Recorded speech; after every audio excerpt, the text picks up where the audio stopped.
Hey everyone, thanks for tuning in to Mr. B Cooks. Subscribers, you know I appreciate you. New viewers, you guys should become subscribers so you get great recipes like this one. Today I'm making an oven-baked chicken with vegetables. Right off the bat, I'm going to tell you, use whatever vegetables you like. Let's jump right in. I've got about 2.7 pounds, so anywhere between 2.5 to 3 pounds should be perfect of raw chicken that I've cut up into pieces. I've got some red skin potatoes. It's about 6 of them that I've quartered roughly, so you can see they're different sizes, and that's fine. I've got 2 heads of broccoli that were about yay big, but you know, and then I've got about 2 cups of carrots that I've just cut up. That's going to be on the sheet pan. Preheated the oven to 400 degrees. Now let's talk about how we're going to flavor this up. I've already gone ahead and done this for us, but let's talk about what's over here.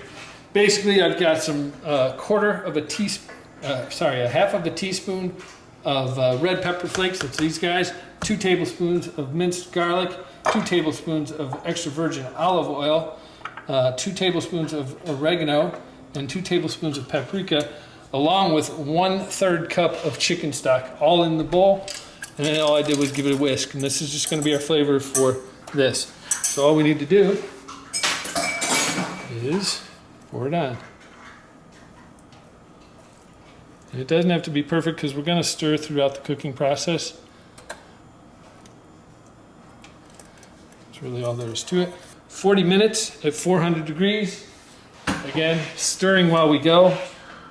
Probably about every 10 minutes or so, just take a spoon or whatever, give it a shuffle. See you in 40. Right, you can see that my timer's gone off.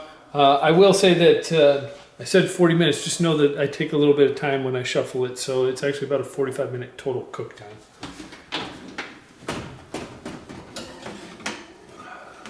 As you can see, I've been stirring it up, and I've also been using my spoon to kind of break up the chicken chunks. But as you can see, it's definitely done and cooked through.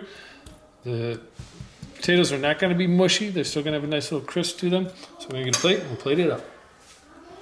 All right, there you go. We've gone ahead and plated it up. You can see that, again, it's fork tender.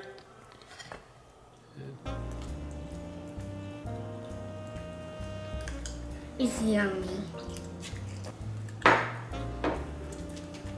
It's the one that and it's awesome. You know the drill. Subscribe, share, like, comments down below. When you subscribe, ring the bell so you get the notifications. And otherwise, check back for the next video. And as always, take care.